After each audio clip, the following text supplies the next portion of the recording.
Fala de novo que eu sou cagona. Fala, menina, fala. Eu não falei isso, senhora. Ah, não? Então o que que tu falou? Eu ouvi, claro, tá todo mundo ouvindo. Vocês viram isso, pessoal? Agora essa menina aqui disse que não falou nada. Então eu tô louca? Hein? Eu inventei? Eu tô aqui pagando e ela me chama de cagona e depois fala que não foi ela. Senhora, eu juro Cala a que eu boca! disse Não isso, mente não- pra mim. Você pensa que eu sou surda? Eu ouvi você falando baixinho assim, nossa, que cagona, né? Igualzinho isso que você disse. Agora você ganha pra dar opinião? Ei, responde, porque eu tô pagando aqui, não tô te pedindo conselho Senhora, nenhum. eu não falei isso, eu juro. Fone, porque eu não me lembro de pedir opinião nenhuma sua.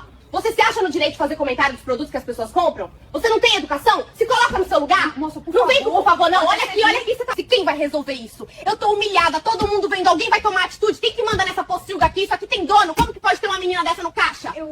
Por favor. Cala a boca, fica quieta que você já falou demais. Cadê o gerente dessa farmácia? Como que pode uma farmácia desse porte ter uma funcionária dessa? Eu quero falar com o gerente, eu não aceito ser humilhada desse jeito. Gerente, apareça aqui, cadê o gerente? Moça, por não, favor. eu quero o gerente, de boca fechada. Por favor, eu não. Desculpa,